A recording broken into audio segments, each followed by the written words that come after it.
いらんからくて。今回は旭川市長山町にある上野ファーム。四季折々の花々と緑が織りなす美しい風景の宝庫。その中にまるで絵本の中から飛び出してきたような庭園が。訪れた人が一歩足を踏み入れた瞬間、日常の喧騒を忘れ時間がゆっくりと流れ始める、そんな特別な場所。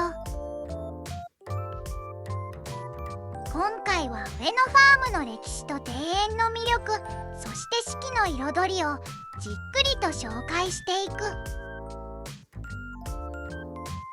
市街地から車でおよそ20分ほど北東に向かうと、のどかな田園風景の中に上野ファームはある。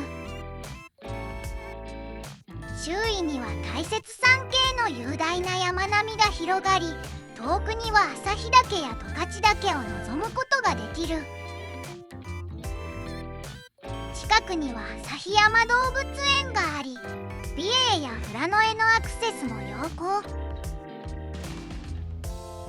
上野ファームの始まりは1990年代。かつてこの地は代々続く米農家の田畑。その農家の娘として生まれ育った上野さゆきさんは、ある日海外で目にしたイギリスの庭園文化に強く心を惹かれた。イギリスの庭はただ花を植えるだけではない。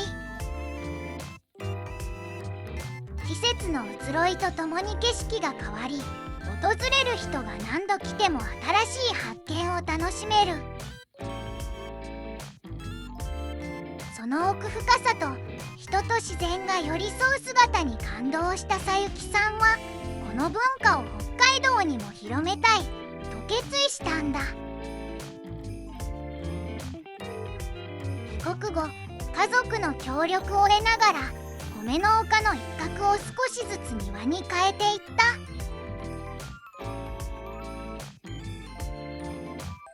広大な北海道の気候はイギリスとは大きく異なる。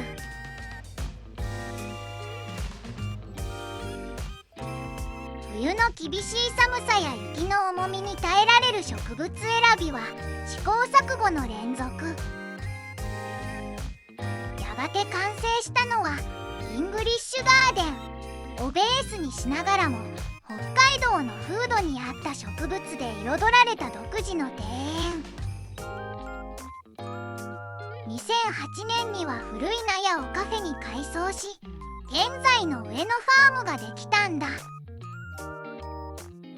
入園料は大人1000円。オンラインで前売り券を購入すると100円お得に買える。もうね、受付からおしゃれ。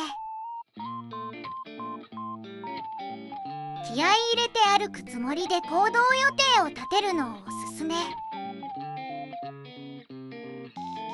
決して出だしてお土産をたくさん買うなんての早めてね、荷物になるから。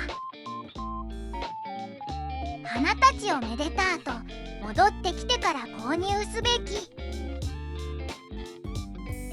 途中トイレはあるので大丈夫。そしてどこもトイレはきれい。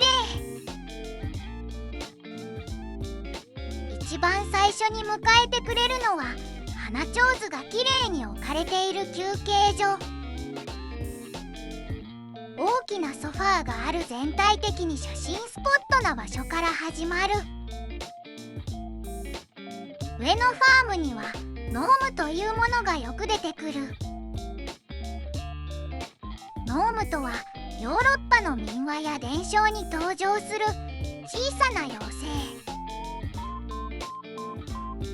姿は老人のような顔立ちに尖った帽子と長いひげが特徴。地中に住み植物や森、宝物を守る存在とされ、ガーデンの守り神として親しまれてきたんだ。イギリスや北欧では庭にノームの人形を置くと植物が元気に育ち、訪れる人に幸運を運んでくれると言われている。上野ファームのノームの庭にはそんなノームの世界をイメージしたデザインが施され、花の間に小さなノームのオブジェが隠れているぞ。まるで本当に妖精が暮らしているかのように庭をそっと見守っている。そこかしこに隠れているノームを見つけてみて。マザーズガーデン、母の庭と呼ばれるエリア。この庭は上野さゆきさんが自身の母への感謝の気持ちを込めてデザインしたもの。母のぬくもりのように優しく人を包み込む庭を目指して作られた。植えられているのは一年草よりも宿根草や多年草が中心。年を重ねるごとに深みを増し、庭自体が成長していくのも特徴。マザーズガーデンは華やかさや派手さではなく、優しさと癒しを大切にした庭。ところどころにパチリスポットを作っていて、細かい気配りがすごいね。マザーズガーデンから射的山へ向かっていく。ファームの奥にそびえる小さな丘、射的山。かつての射撃場の跡地を生かし、今は散策路が整備されている。山頂からは旭川の街並みと大雪山連峰を望むことができ、晴れた日には絶景が広がる生かした場所。庭の中央にそびえるのは上野ファームを代表するシンボルツリー、白雲の木。春から夏にかけて青々とした葉を茂らせ、秋には黄金色に輝き、冬は雪をまとった姿を見せてくれる。その名の通り、雲を背にしたような悠々とした姿の下には休憩場所もあるから、しっぽり休憩もいいね。さらに登ると7色の椅子やブランコが。かつて屯田兵の射的訓練場としても使われていた歴史のある山で、石器なども出土した遺跡でもある。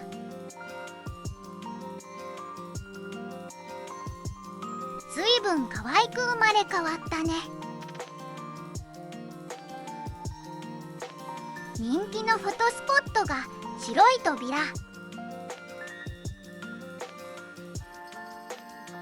草花に囲まれた小道の奥にポツンと現れるドアは不思議の国へとつながる入り口のよう。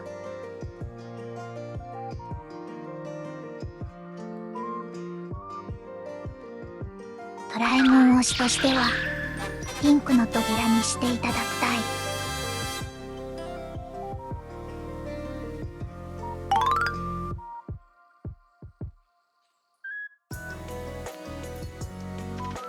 何かのお店なのかと思いきや、休憩スペースでここまでおしゃれとは。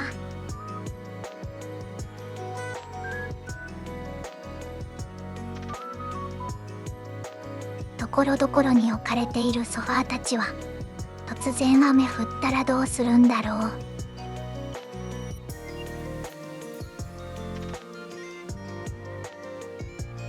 大きな円を4つのブロックに分け、それぞれのテーマカラーを決めて植え込んでいるには、サークルボーダー。春はチューリップや水仙が鮮やかに咲き誇り、初夏にはルピナスやデルフィニウムが高く伸び、夏から秋にはダリアやエキナセアが加わり、季節ごとに表情を変えていく。英国式庭園の伝統的なデザインを取り入れつつ、北海道の気候に合わせた植栽が工夫されている。ちょうど新婚さんがウェディングフォトの撮影に来ていて、そういうことっていう正解を見たわけ。正しい使用方法だよね。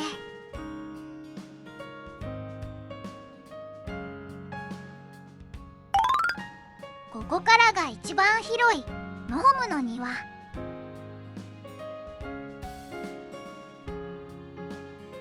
イギリスの伝承に登場する小さな妖精ノームが暮らしていそうな可愛らしい空間。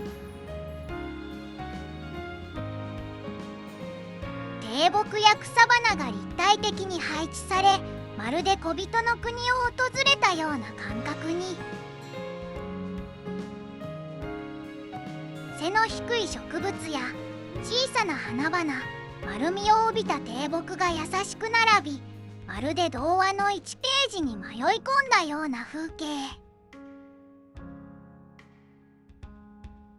進んでいくと小さな池が。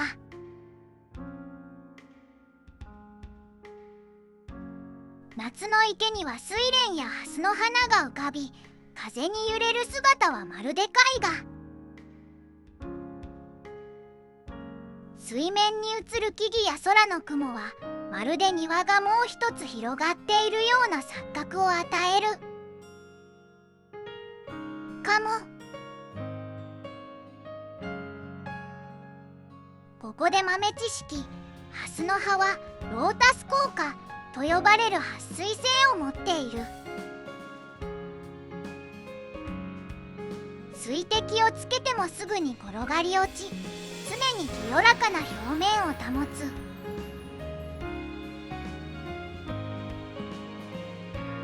だからこそ仏教では泥の中から清らかに咲くハスが清浄の象徴とされてきた。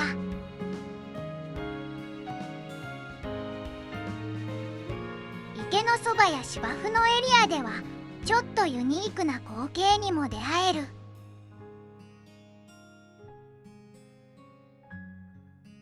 まるで小さなロボットのような自動芝刈り機が静かに芝生を整えている。北海道の夏は短いけど芝は勢いよく育つ。放っておけばすぐに伸びて、せっかくの景観が乱れてしまう。この子はずっとここで頑張ってるんだね。ご苦労様です。春夏秋冬の上野ファームを紹介しよう。春、雪解けとともに最初に顔を出すのはクリスマスローズ。まだ冷たい風が吹く中、うつむき加減で咲く姿はとても控えめ。長い冬を越えてきた人々にとっては大切な春の訪れの合図。続いて原種のチューリップが赤や黄色に咲き、青紫のムスカリが足元を彩る。水線も負けじと鮮やかな黄色の花を揺らし、庭全体が一気に目を覚ます。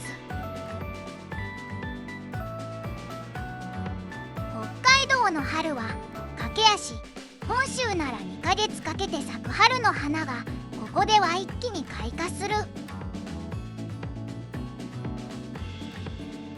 雪解けから初夏までのわずかな期間にチューリップ、水仙、ライラックと次々に開花。だからこそ北国の庭は春の力強さに満ちているんだ。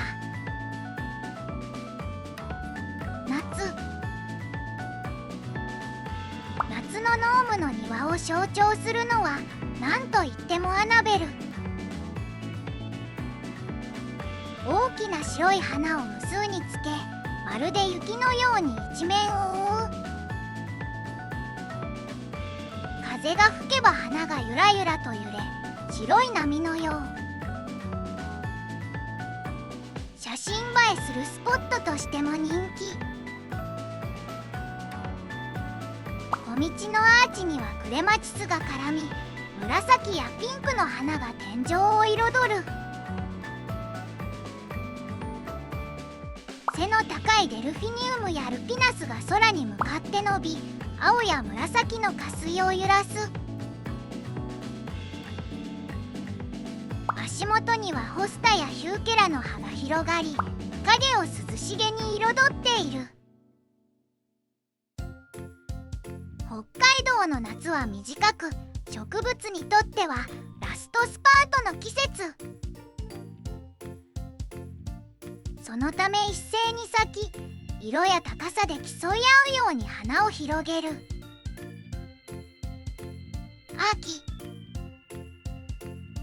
秋の庭はぐっと落ち着いた雰囲気に。アスターの紫、セダムの赤、そしてシュウメイギクの白。夏の鮮やかさから一転してシックで深みのある色合いが庭を染める。足元ではコスモスが風に揺れ、空気も澄んで心地よい季節。木々も色づき始め、カエデの紅葉、白樺の紅葉。緑から赤、黄色へと移ろう景色は北海道ならではのダイナミックな自然。イギリス式の庭作りでは、秋は枯れ姿、おどう見せるかが大事にされる。花が終わった後の種や実、茶色に変わる草の茎まで一つの風景として計算されている。ノームの庭もまた秋には静かな美しさを楽しめる場所となるんだ。冬、すべて雪で埋まる。季節によって魔法のように変化するドラマチックガーデン。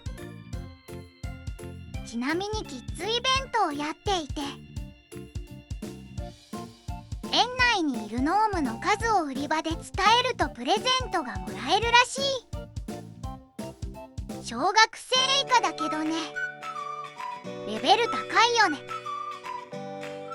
ちょっとここで注意。当たり前のことだけど、ガーデンの花をちぎったり持ち帰ったりすることはマナー違反。花をめでるところ、マナーはしっかり守って楽しもう。白樺の小道。春には白樺の隙間からチューリップや水仙が顔を出すらしいぞ。北海道を象徴する木、白樺。1973年北海道が制定した島のシンボルとして、木は白樺、花はハマナス、鳥はタンチョウ。白樺並木は木の中でも明るく写真映えもする木だよね。そんな白樺にも悲しいかな。花粉が。春4月から6月頃に花粉を飛ばす。北海道では特に多く、スギ花粉の少ない北海道では白樺花粉症が花粉アレルギーの代表格。症状はスギ花粉症と似ており、くしゃみ、鼻水、目のかゆみなど。それでも北海道は花粉症の人には住みやすい土地なはず。樹液は古くから飲料として親しまれ、健康飲料やお菓子の素材にも生かされている。白樺樹液ドリンクが季節限定で販売されてるらしい。見つけたら飲んでみて。樹液を使った地ビールや焼酎も北海道で限定販売。飲みたくはない。たっぷり歩いた後はガーデンショップへ。丘の下にある小さなショップ。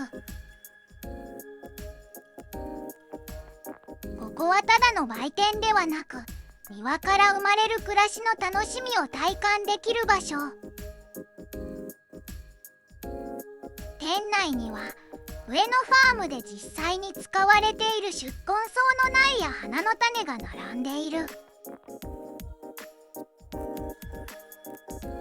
北海道の気候に合う植物ばかりなので、自宅の庭や鉢植えでも長く楽しめるのが魅力。この花はどこに咲いていたんだろうと、庭で見かけた花を探しながら買えるのも楽しい体験。じょうろや手袋といった実用品から、花柄の小物、庭をモチーフにしたオリジナルグッズまで。園内で収穫されたハーブや花を使ったオリジナル商品や、北海道のクラフト作家による雑貨も販売。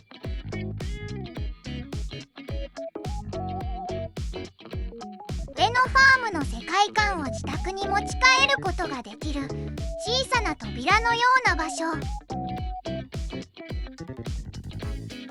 運動の後の大事なカロリー摂取。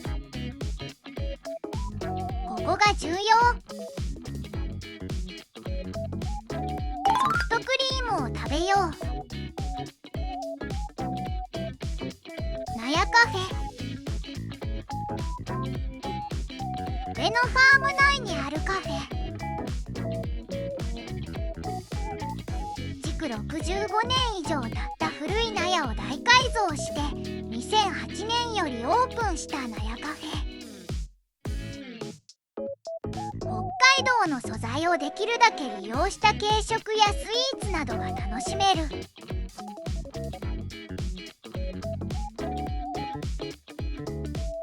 そしてなんといってもソフトクリーム。ソフトクリーム界のフェラーリ、カルピジャーニ社のソフトクリームマシンを使用。マジ超おすすめ。期間限定商品が時期により変わる何度も楽しめるシステム。今までのうま商品を気になったもの紹介していく。まずは王道の牛乳ソフト。旭川市江丹別町の伊勢ファームさんからソフトのミックスを入れている。江丹別の大自然で美味しい牧草のみで育った牛さんたちのミルクのみを作っているのでびっくりするくらい美味しい牛乳ソフト。森野のいちご。フランボワーズピューレを贅沢に使った甘酸っぱい濃厚で爽やかなソフトクリーム。食べたいこれマジ食べたい。ショコラフロート。ドリンク部分はとってもリッチなお味のアイスショコラ。上には伊勢ファームの美味しいソフトクリームとチョコソース。やばい。ミックスベリーフロート。ベリーのソーダの中にはラズベリー、ブルーベリー、ストロベリー、クランベリーなどのミックスされた果実が。その上のソフトクリームはお芋のいちごソフトと牛乳ソフト。お早めにどく。モンブランラテフロート。栗の優しい甘みと少しだけラム酒の香りがする、まるで洋菓子のモンブランを食べているようなソフトクリーム。これから出てくるかな。ブルーベリー。ブルーベリーピューレがたっぷり入っているのでとっても爽やか。ミックスソフトがおすすめ。リッチショコラ。カカオ 70% のチョコレートを使用した本格的なチョコレート味。チョコ好きのためのチョコ好きが震える私のためのソフト。宇治抹茶。緑色がとっても可愛いので初夏の新緑が綺麗なガーデンにぴったりなソフト。美味しゅうございます的なやつ。白桃。岡山県の白桃皮ごとピューレ。果実の美味しさがぎゅっと凝縮された上品な甘さの白桃ソフト。もう嫌いな人いる。マンゴーミックス。アップルマンゴーを使用したソフト。爽やかな香りと後味すっきりの甘さが抜群。今回はこれの販売期間、マンゴーの実とミックスを頼んだわけ。巨峰。8月24日から巨峰ソフトに。巨峰ソフトは山梨県産の巨峰皮ごとピューレ。とってもジューシーな巨峰。どう？食べたくなった？だよね。食べたいよね。2025年度営業期間4月18日から10月19日まで。近くに住んでたら季節の味は網羅したいよね。ちなみに入園料は1回1000円だけど、当年度オープン期間中有効のガーデンパスポートは1200円。安っ。2回目以降の来園から同伴者1名まで入園半額もでかい。カフェに関しては入園料は必要ないから食べに来るだけでも大丈夫。